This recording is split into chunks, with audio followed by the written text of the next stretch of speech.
bien, cher public, il n'y a pas que des copropriétaires, mais beaucoup, cher public, qui est avec nous. Vous voyez, les conférences s'enchaînent. On a parlé tout à l'heure ventilation. Eh ben, c'est tout logique maintenant de parler de qualité de l'air et travaux de rénovation énergétique. Une conférence qui va être animée par Cyril Pigot, de chargé de mission copropriété à l'Agence parisienne du climat. Cyril, c'est à vous. Merci. Effectivement, la transition est toute faite pour amener ce sujet de la qualité de l'air qui est vraiment central dans un projet de rénovation énergétique.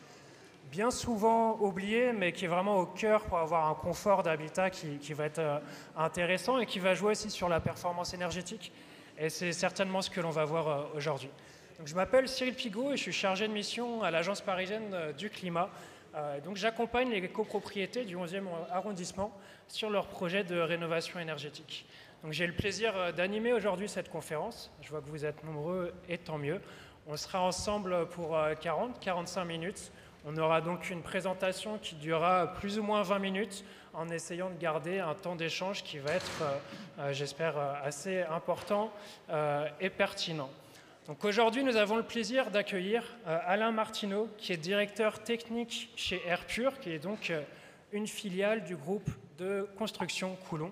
Alain, je vous laisse vous présenter, puis enchaîner avec votre présentation. Merci. Bonjour à tous, merci. Donc je me présente, je suis Alain Martineau, je suis le directeur technique de la société Airpur Ventilation, qui fait partie du groupe Coulon, qui fait tout ce qui est rénovation énergétique en copropriété. Aujourd'hui, donc, pour présenter rapidement l'activité d'Airpur, c'est une activité qui a une petite dizaine d'années maintenant, qui traite en moyenne entre 4 et 5 000 logements par an en copropriété sur les sujets de la ventilation. Voilà. Donc on fait tout ce qui est rénovation. On traite aussi tout le parc déjà installé dans le cadre de maintenance, de travaux, et aussi tout ce qui est création dans le cadre des ITE ou des rénovations énergétiques. Alors, pour changer un petit peu de l'année dernière, pour ceux qui ont vu la présentation que l'on a fait, plutôt que de présenter une succession de réalisations et de terrasses, on a souhaité cette année vous présenter plutôt une réalisation de A à Z, pour que vous puissiez prendre un petit peu conscience de comment ça se passe, peut-être vous projeter sur votre copropriété. Et à la fin, on a mis aussi quelques réalisations sur Paris. Donc là, on va vous présenter donc une copropriété assez importante qui est en Seine-et-Marne, qui est à Melun exactement, qui fait 126 logements, qui est un très gros bâtiment. Et donc là, vous avez une vue donc, du bâtiment. On va vous expliquer, je vais vous expliquer un petit peu et après on échangera. Vous allez voir au travers de quelques diapos, donc dès le début, les accès en terrasse, les accès en logement, les phases préparatoires. On a essayé de condenser avec quelques photos pour que vous puissiez comprendre au mieux le déroulement d'une réno énergétique dans le domaine de la ventilation. Et puis après, voilà, n'hésitez pas à poser des questions si vous en avez. Voilà. Alors voilà, un bâtiment classique que quand on arrive sur une terrasse, on s'est équipé d'une ventilation naturelle qui n'est non maîtrisée, qui est énergivore en pleine période d'hiver, et dans lequel on avait la mission donc, de créer un système de ventilation en plus donc hygroréglable pour que le client puisse bénéficier des économies d'énergie et des C2E à partir de ce que vous voyez là, donc de cheminées classiques datant des années 70. Voilà. Donc quand on arrive sur les terrasses, en tout cas sur cette terrasse, voilà ce que l'on trouve. Et vous allez voir qu'à l'arrivée, quand même, on aura bien avancé, puisqu'on aura fait un réseau avec plus de 10 moteurs. Voilà. Je pense que ça parle un peu à tout le monde. C'est ce que l'on a un petit peu tous chez soi. On vous a mis des photos donc, de grilles de ventilation d'origine. On voit bien, elles ont leur âge, elles sont assez encrassées. Donc avec un air qui est aspiré, on va dire en vrac, et dans lequel on vient prendre tout un tas de mesures pour pouvoir y adapter des bouches de ventilation qui vont être hygroréglables et donc fonctionner réellement au taux d'humidité et faire des économies d'énergie dans le logement en période de chauffage. Voilà.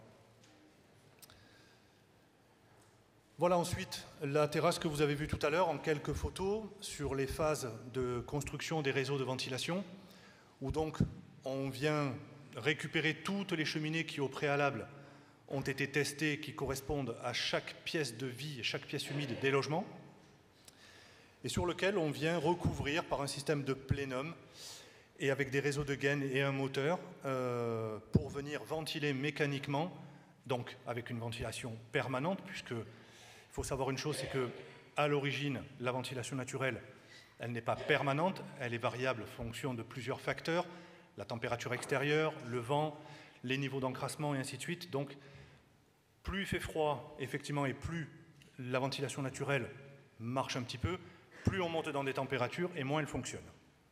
Donc voilà, là, avec une ventilation comme celle-ci, là, 365 jours par an, ça fonctionne. Et voilà, les grilles que vous avez vues tout à l'heure sont remplacées par des bouches donc hygroréglables. Là, en l'occurrence, c'est un principe basse pression qui est obligatoire sous avis technique, puisque c'est le seul système que l'on puisse faire si on décide de réutiliser les conduits de ventilation existants, c'est-à-dire les conduits shunt ou les conduits individuels, que vous avez dû entendre parler. Voilà. Donc, la photo de gauche, bon, comme on l'a écrit, c'est une photo dans une salle de bain. Et à droite, vous avez une cuisine, puisque vous avez une cordelette qui vous permet, pour la petite anecdote, d'avoir un débit plus important pendant une vingtaine de minutes lorsqu'on fait de la cuisine. Voilà. Donc les constructeurs ont pensé à ça aussi. Voilà, voilà la terrasse de Melun, réalisée et quasiment terminée, vous voyez. Donc effectivement, ça représente beaucoup de gaines, mais là, les 126 logements ont de la ventilation permanente avec des débits maîtrisés, contrôlés. Cette installation a été paramétrée par le fabricant qui en a attesté sa validité, qui est VTI pour le pas nommé, avec qui on travaille énormément. Et voilà, et en fait, donc, on a aujourd'hui, la copropriété réalise d'énormes économies de chauffage avec le système de ventilation. Bien sûr, cette installation a été faite dans le cadre d'une ITE aussi sur la copropriété. Voilà. Et il y a eu aussi l'étanchéité. L'étanchéité a été refaite. Voilà pour la rénovation sur Melun. Si vous avez des questions, n'hésitez pas. On va passer sur quelques réalisations qu'on a fait sur Paris aussi. Comme ça, ça vous donnera une idée, mais ce sont juste des réalisations de toiture terrasse, avec des systèmes différents. Donc là, on a un système de caisson avec des réseaux de gaines qui s'apparentent à de la ventilation plus classique que l'on connaît. Voilà, ici, une installation que l'on a réalisée dernièrement, qui est terminée, qui est dans le 17e arrondissement de Paris, rue des Épinettes, pour ne pas la nommer, où là, pareil, on a un système avec des cheminées, des conduits shunt, mais là, vous voyez, il n'y a pas de réseau de gaines. Donc c'est un autre système basse pression, où là, chaque cheminée qui était dédiée au logement a été équipée de tourelles de fonctionnement, d'extraction, qui sont reliées à une centrale. Et cette centrale pilote toutes les tourelles en même temps et assure la ventilation permanente dans tous les logements. Voilà, donc il y a 2 bâtiments, il y a 2 terrasses, terrasse haute et terrasse basse. Voilà. Toujours pareil, je continue s'il n'y a pas de questions. On vous a mis aussi cette installation que l'on a réalisée à Bobigny dans le 93 aussi pour montrer un petit peu ce dont les équipes d'Air Pur sont capables. On a réalisé, vous voyez, le même système de ventilation que la photo précédente dans Paris, avec des tourelles. Sauf que là, il y avait 2 complexités, terrasse inaccessible, donc on a été capable d'installer tout ça à la nacelle. Donc ça a été un chantier très compliqué. Et de plus, les conduits là, de cheminée, dans les cuisines notamment, étaient équipés de chaudières murales. Donc on a dû gérer aussi le monoxyde de carbone. Donc voilà, c'est une complexité supplémentaire que l'on a réussi à faire. Donc voilà, on est aussi capable d'intervenir sur des toitures assez compliquées. Et ça a été le cas sur ce chantier-là. Voilà.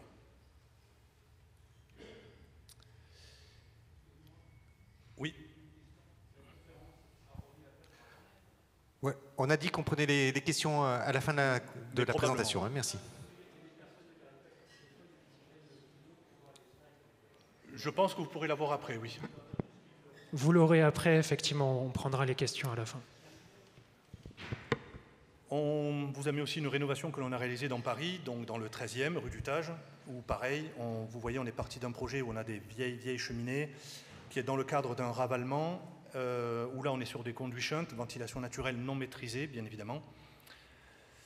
Et où voilà, où là on a créé tout un système de basse pression, pareil, avec du gaz, il y a des chaudières, où là on voit bien les cônes béton qui ont été fabriqués par le fabricant selon nos cotes et nos préconisations pour regrouper l'ensemble des conduits dont nous avions besoin pour pouvoir ventiler l'ensemble des logements sur lesquels sont implantés ces cheminées. Voilà.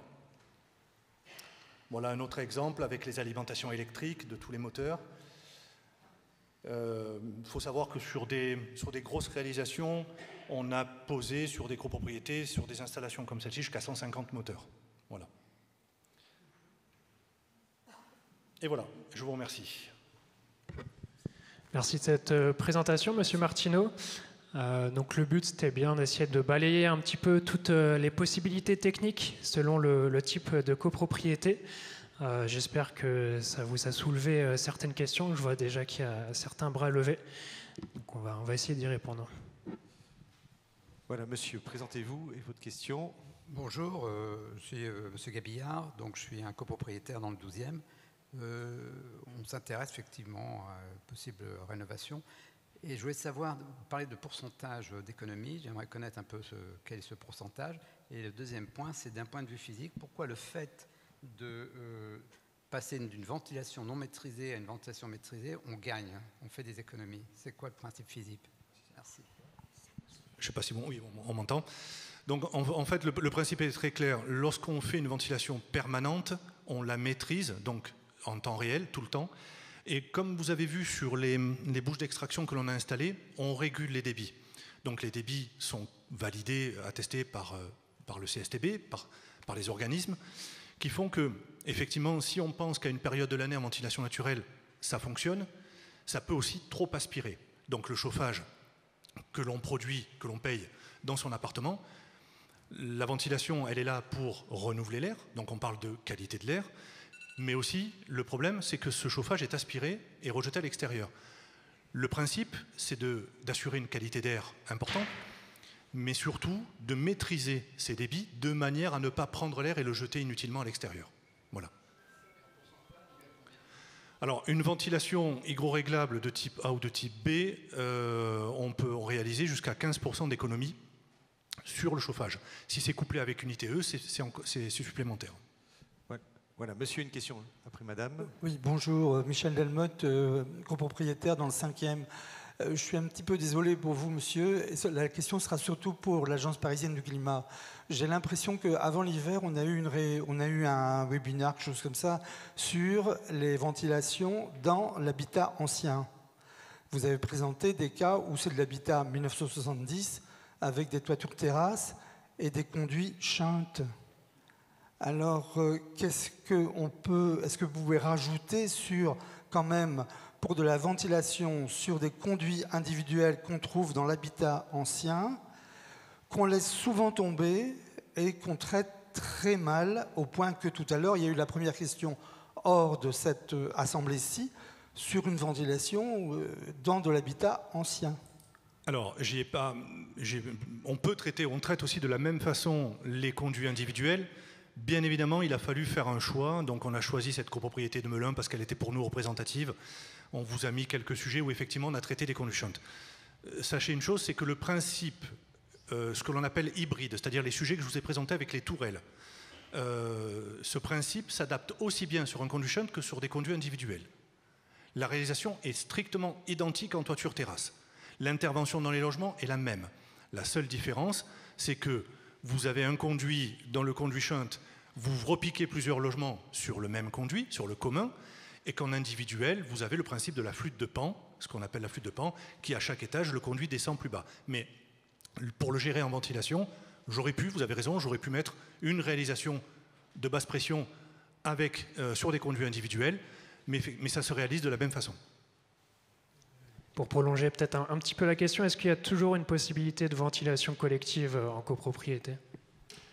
Je vous dirais, on fait en sorte qu'en tout cas, il y ait cette solution, puisqu'il y a d'autres cas. Par exemple, dans le 78, on a créé un système de ventilation où les pignons de la copropriété de la façade n'étaient pas équipés, les salles de bain en pignons, n'étaient pas équipées de conduits, puisque avant 1970, on considérait qu'une pièce humide équipée d'un ouvrant, c'est-à-dire d'une fenêtre, n'avait pas besoin d'un conduit de ventilation. Donc on a aussi réussi à intégrer un conduit de ventilation dans la façade noyé dans l'ITE, et on a réussi à faire de la ventilation sur ces pignons et ces pièces humides qui n'en avaient pas. Donc on essaie, en tout cas dans la phase étude, de trouver toutes les solutions possible pour qu'on puisse créer de la ventilation. Alors après, vient se greffer le souci de l'esthétique, de tous ces sujets-là qui font que les copropriétaires, des fois, sont plutôt réticents. Mais donc, d'un point de vue technique, en tout cas, on fait en sorte que tout soit possible, en tout cas, pour créer de la ventilation. Voilà. Voilà, madame, présentez-vous et votre question. Oui, bonjour. Moi, je fais partie du conseil syndical d'une copropriété du 11e. Donc, on est dans un immeuble de 68 qui a un certain nombre de toitures terrasses, mais la plupart sont à usage privatif. Donc, on voudrait améliorer la ventilation par les chintes naturelles en rajoutant peut-être des extracteurs. Et est-ce que c'est possible à ce moment-là d'avoir plusieurs extracteurs sans avoir des réseaux finalement horizontaux comme vous avez montré tout à l'heure? Alors oui, si vous êtes sur du shunt, on peut utiliser ce que l'on appelle les tourelles hybrides. Donc là, vous n'avez pas de réseau de gaine. Et alors on n'en a pas parlé non plus, mais sur la copropriété de la rue des Épinettes que j'ai présentée dans le 17e, il y a une terrasse privative sur laquelle on a installé aussi des moteurs et on a pris en compte aussi la demande du copropriétaire potentiel d'un bruit émis par les ventilateurs, même s'il est faible. Et donc on a créé un capotage acoustique autour de ces tourelles pour que le copropriétaire n'ait pas de nuisance sonore sur sa terrasse. Voilà. Voilà, monsieur, une question, présentez-vous, votre question. Bonjour, Kenji Yeno, je suis membre du conseil syndical dans le 19e arrondissement, avenue Simon Bolivar. Il s'agit d'un immeuble 1930 Art déco. Le problème, c'est que les montants d'aération sont tout petits et puis il manque beaucoup de nombre. Et en plus, certains copropriétaires ont changé les fenêtres avec les PVC et parfois il n'y a pas suffisamment de bouches d'aération. Donc c'est très mal aéré. Est-ce que vous avez des solutions pour ça? Alors, il y en a. Il faut savoir une chose, c'est que si vous faites remplacer vos menuiseries, il faut dire à l'installateur ou au fabricant, si vous êtes dans une pièce sèche, c'est-à-dire une pièce de vie, c'est-à-dire salon ou chambre, de l'équiper d'une mortaise réglementaire. Et si jamais vous avez une construction dont toutes les pièces humides ne sont pas équipées de conduits, comme ça arrive, je mets bien de côté une fois de plus le côté esthétique et je parle purement de technique. On réalise aussi, et c'est ce qu'on fait régulièrement sur des sites parisiens, on réalise des soffites. C'est-à-dire que si par exemple la salle de bain ou le toilette est équipée d'un conduit mais que la salle de bain n'en a pas, on a la possibilité via un soffit de déporter la ventilation et de l'emmener dans une pièce qui n'en est pas équipée. Bien évidemment, il y a un sujet visuel et qui est à prendre en compte sur l'épaisseur et la taille du soffit, voilà, qui passe généralement en angle de mur ou en plafond. Attendez, je vous redonne le micro, monsieur.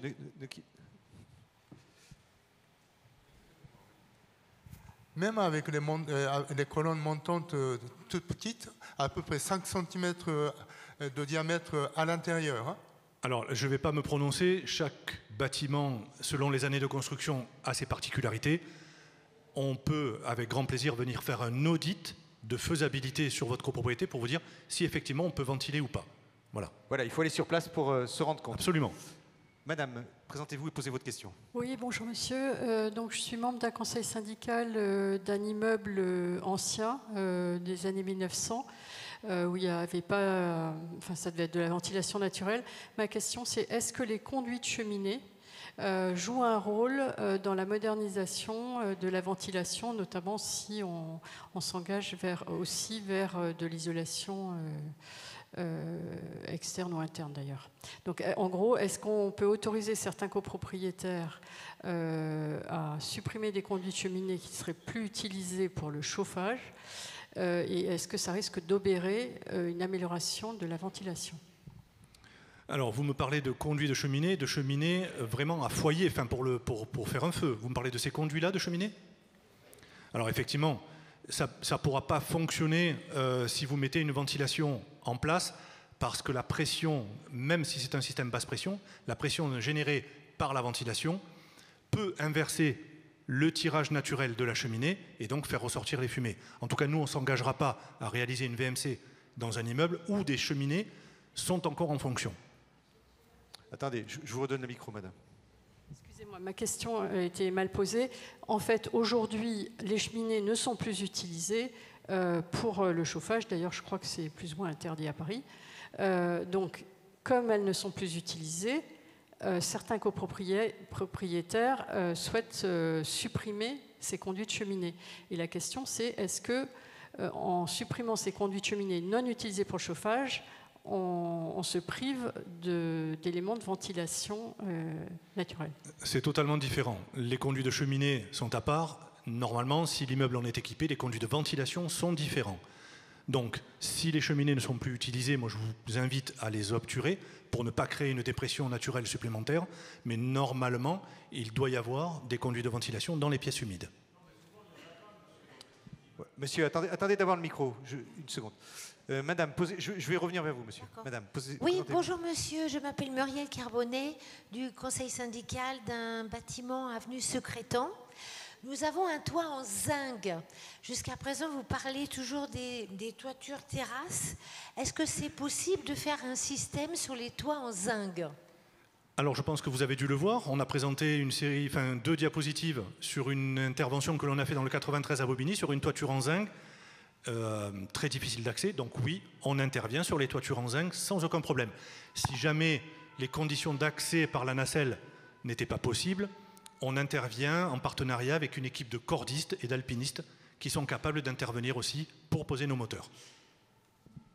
Voilà, monsieur, vous voulez réagir sur votre propos de tout à l'heure? Oui, voilà, sur la question de la dame, là, en fait, moi je suis exactement dans le même cas. Et donc, en fait, moi si j'ai bien compris la question, si vous voulez, dans mon immeuble, on a des conduits de cheminée qui ne sont plus utilisés, mais on n'a pas de conduit de ventilation, on n'en a pas. Donc la question, telle que ma compréhension de la question de la dame, c'est est-ce qu'il ne vaut mieux pas préserver ces conduits le jour où on fait de la ventilation? Est-ce qu'on ne peut pas les utiliser justement pour la ventilation? Alors oui, vous pouvez, effectivement, c'est ce que je posais comme question, c'est ce que je disais. Si l'immeuble est équipé de conduits de ventilation, alors il faut supprimer les conduits de cheminée. Sinon, vous pouvez les récupérer en sachant que les conduits de cheminée sont dans une pièce sèche, donc dans le salon, d'accord, et qu'il va falloir les dévoyer par un soffit pour les emmener dans les pièces humides. Voilà. On ne s'est pas compris. Voilà, des questions? Madame.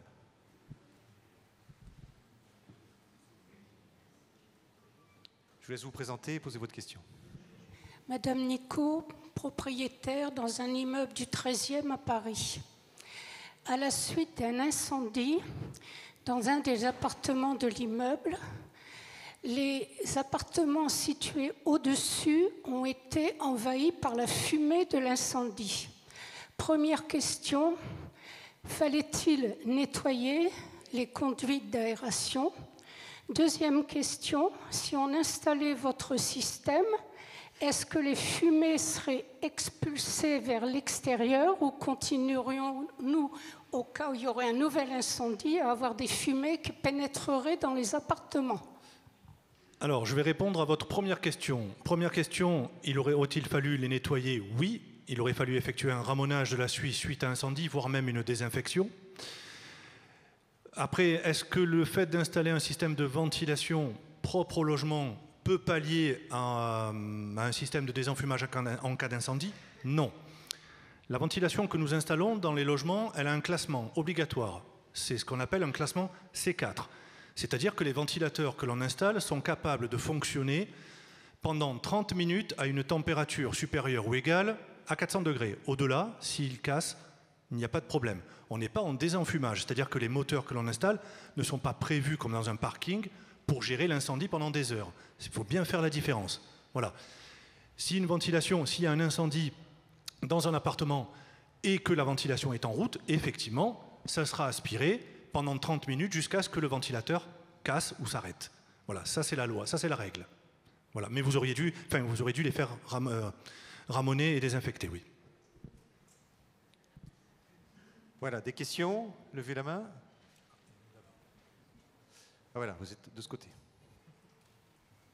En attendant, est-ce que vous pourrez rappeler l'importance de la ventilation vis-à-vis de la qualité de l'air? Alors c'est toujours le même problème, on parle beaucoup d'économie d'énergie, c'est vrai parce que ça coûte cher, mais il faut partir du principe que la ventilation c'est d'abord effectivement le renouvellement de l'air dans le logement, donc la qualité de l'air pour nous, pour nos enfants, pour tout le monde, d'avoir un air sain. Donc le maîtriser c'est important, de le renouveler ça l'est aussi. Ensuite, maintenant avec les systèmes performants que l'on a, si on peut faire en sorte, comme je dis, la cerise sur le gâteau c'est de pouvoir faire des économies sur la facture en période d'hiver, c'est un plus. Mais ne perdons pas de vue que la qualité de l'air, renouveler l'air dans un logement pour éviter tout ce qui est moisissure, odeur, humidité, c'est aujourd'hui primordial.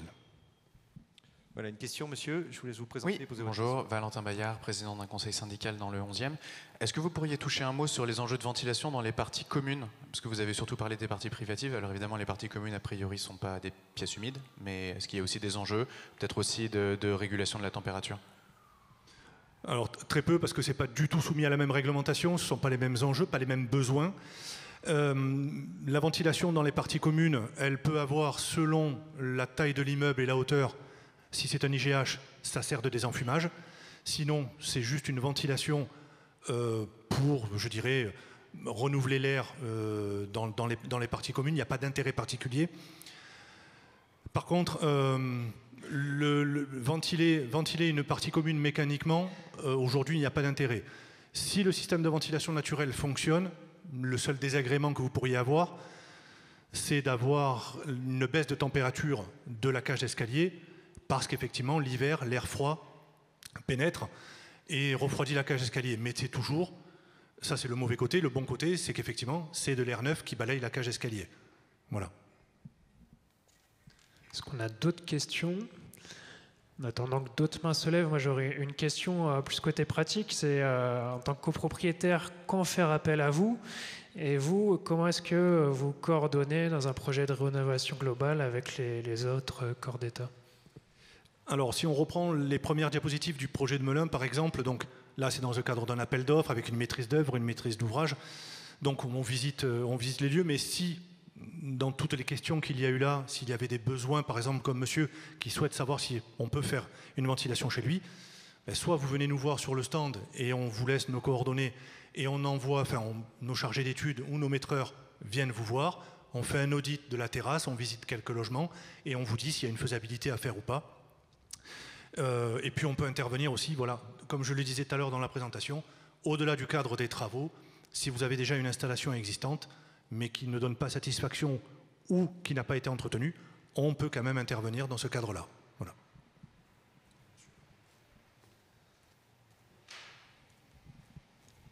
Voilà. Je vais donner déjà le micro. Bonjour, Bertrand Rigaud, d'une copropriété dans le 15e, type haussmannien.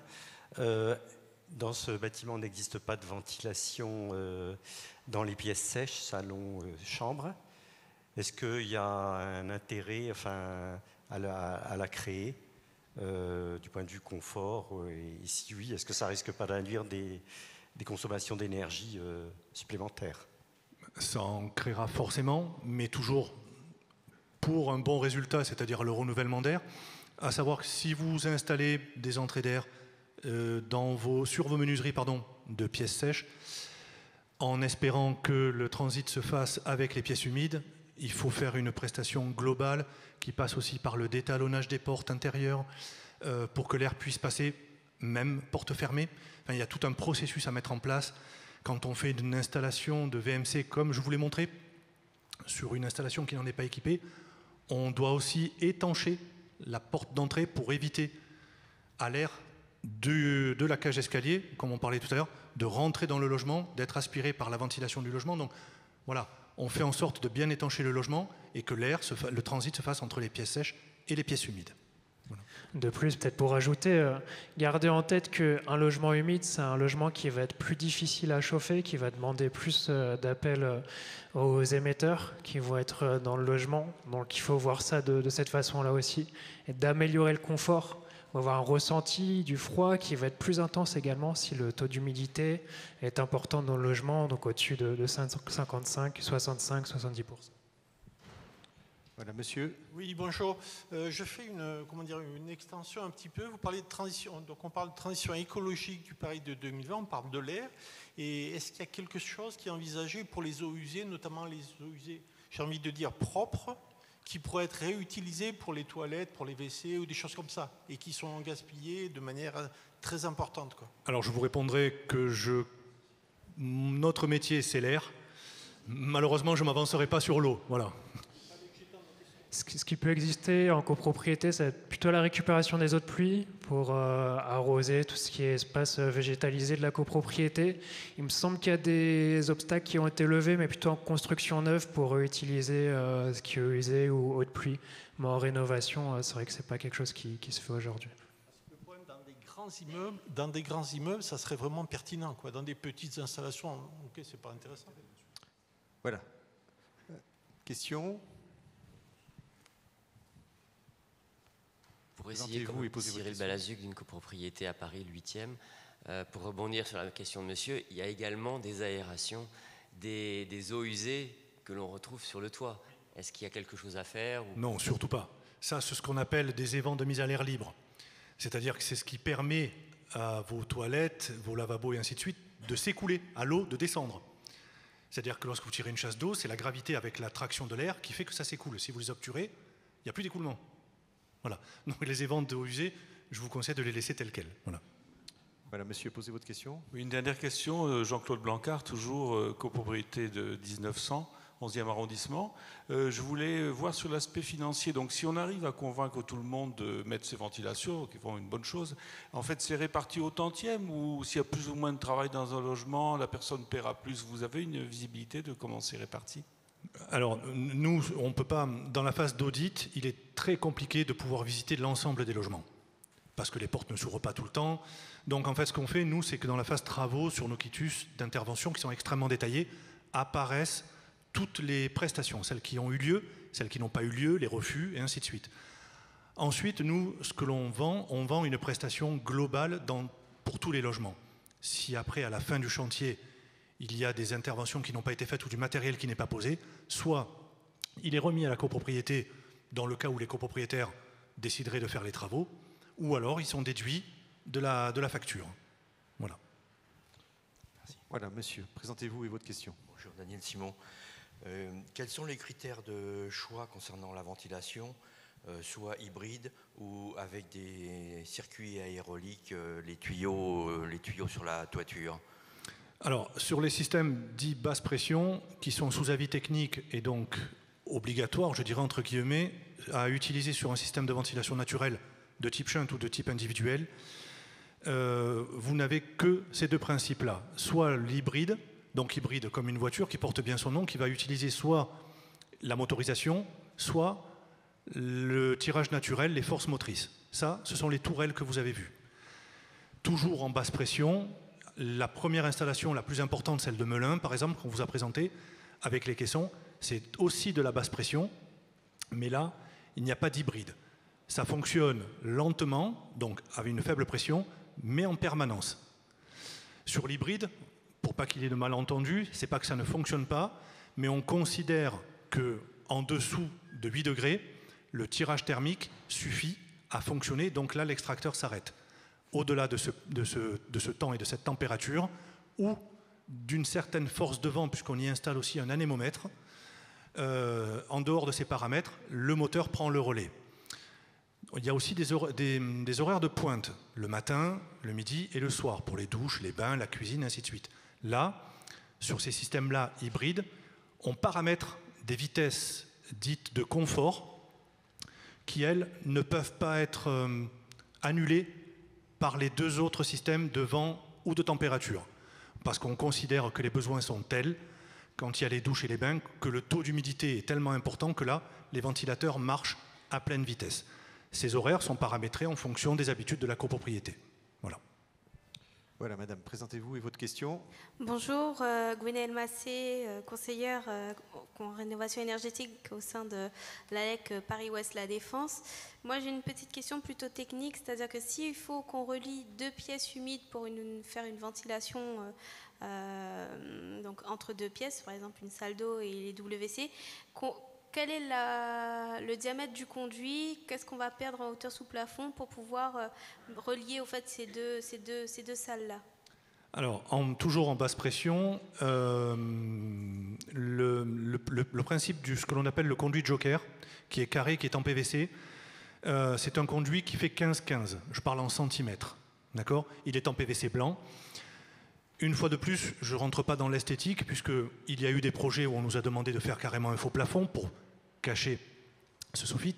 Certains nous ont dit que ça ne les dérangeait pas, mais voilà, pensez que dans un angle entre le mur et le plafond, pour aller d'une pièce à l'autre en basse pression, c'est 15-15. Voilà. Que vous pouvez habiller après comme vous le voulez.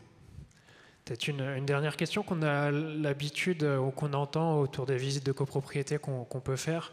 C'est sûr, est-ce que le rôle de la ventilation peut jouer un rôle justement sur le confort d'été en étant accéléré pour avoir un bon balayement lors de périodes de chaleur? Est-ce qu'il peut y avoir un rôle là-dessus? Alors je dirais oui et non, tout dépend de l'exposition de la ventilation, l'exposition du bâtiment, si on est plein soleil, ainsi de suite. La ventilation a pour principe, donc on extrait l'air vicié par les pièces humides, on apporte l'air neuf par les pièces sèches. S'il fait 30 degrés dehors, vous admettrez de l'air à 30 degrés à l'extérieur. Ça, c'est une logique. Par contre, si les pièces qui admettent l'air sont à l'ombre et que la température est moindre, il y aura effectivement un balayage de température inférieure. Maintenant, le rôle de la ventilation, et je suis très clair là-dessus, c'est pas de la climatisation, c'est de la ventilation. En aucun cas, on a un rôle, on apporte de l'énergie. On peut, par un système de gainable, venir coupler une production de froid ou une production de chaud, où la ventilation aura son rôle. Mais alors à ce moment-là, ça devient du double flux, et puis c'est un système bien plus complexe. Voilà. Monsieur, présentez-vous et votre question. Oui, bonjour, c'est Eduardo Segura, architecte. J'interviens dans les cadres et copropriétés aussi. Je voulais savoir si vous avez eu déjà des soucis à niveau administratif face à l'architecte des bâtiments de France, et notamment pour l'installation des techniques en toiture, notamment un toit parisien. Alors jusqu'aujourd'hui, non, on n'a pas eu de refus des bâtiments de France. Lorsqu'il y a eu des sujets sur lesquels ils se sont positionnés, parce que les souches de cheminées étaient déjà très hautes d'origine et que la pose de nos moteurs augmentait ce phénomène et ce visuel, et là était prévu dans les travaux globaux, je dirais, de ravalement, l'arasement des souches, puisqu'elles ne servent plus, elles n'ont plus besoin d'avoir cet effet de tirage pour redescendre la hauteur des moteurs et qu'il n'y ait plus ce problème de visuel. Voilà. Très bien, s'il n'y a pas de nouvelles questions, peut-être qu'on va pouvoir conclure maintenant. Dernier appel. Alors, en tout cas, pour rappeler que tout ce qui est ventilation, c'est bien de le concevoir, notamment de manière globale dans un projet de rénovation énergétique globale. Il y a vraiment une importance, lorsqu'on va ajouter de l'isolation au mur, d'avoir en parallèle un travail sur cette ventilation pour ne pas enfermer justement cette humidité et garantir un confort de vie pour les occupants. Donc de bien penser à ça dès l'amont du projet d'ailleurs, parce que ça peut être des travaux qui vont pouvoir être un petit peu invasifs quand on a l'installation de gaines dans les parties privatives. Donc vraiment avoir cette réflexion là-dessus. Donc je suis content parce qu'on a pu aborder beaucoup de sujets techniques, répondre en précision à beaucoup de vos questions. Donc merci d'y avoir participé. J'ai eu le plaisir de voir qu'il y a eu beaucoup de copropriétés du 11e. Donc n'hésitez pas à venir me voir et puis à venir voir Monsieur Martineau aussi. Est-ce que vous connaissez votre numéro de stand? C'est le premier à gauche. À côté du stand de l'Agence parisienne du climat. Voilà. Merci beaucoup d'y avoir participé. Voilà, on peut les applaudir. Merci à vous.